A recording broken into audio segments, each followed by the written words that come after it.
Radio मंत्रा presents पर्दा।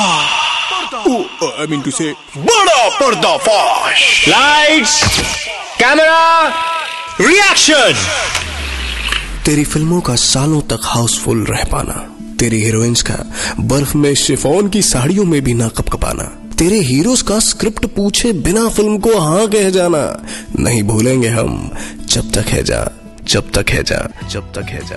भाई film कहानी कहती है मेजर समर आनंद की, जो कि इंडियन आर्मी के बॉम्ब डिफ्यूजल स्क्वाड में लेह लद्दाख में पोस्टेड है। इतनी ठंडी लोकेशन पर ना तो इन्होंने बर्फ से बचने के लिए जैकेट पहना है और ना ही बॉम्ब से बचने के लिए। मेजर साहब की लंदन वाली मीरा से इंपॉर्टेंट इश्क की सैड कहानी डिस्कवरी की वानाबी रिपोर्टर अकीरा राय को पता चलती है, और ये होता है उनकी सीक्रेट डायरी की जुबानी। आदित्य चोपड़ा ने लिखी है कहानी, और अब क्या कहूं मैं अपनी जुबानी, अच्छी बातें बताता हूँ। फिल्म का म्यूजिक ऑसम है, ब्यूटीफुल लोकेशंस है, सिंटिलेटिंग परफॉर्मेंसेस है, और फिल्म आती है यश चोपड़ा साहब को लीड में लेकर बनाई हुई फिल्म मेकिंग के साथ। फिल्म के अंत तक 100 से ज्यादा बॉम्ब्स को डिफ्यूज कर चुके बिना लाइफ जैकेट पहने शाहरुख खान यानी कि किंग खान को कहा जाता है the man who can not die, लेकिन ये टाइटल एक्चुअली जाता है बॉलीवुड के original king maker Yash Chopra साहब को। फिल्म है ट्रेडमार्क यश चोपड़ा रोमांस, जहां सभी एक्टर्स ने किया है अपने रोल्स के साथ justice, and like all Yash Chopra movies every song is worth remembering.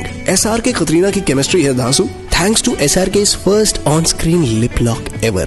तो all in all Yash Chopra की आखिरी फिल्म को मिस करना पाप नहीं महापाप है। मंत्रा देता है इस फिल्म को 3 सलामी। Go watch it. और ये लाइट्स किसने बंद कर दी यार? Backup. You can also follow us on Facebook. Log on to www.facebook.com/radiomantra.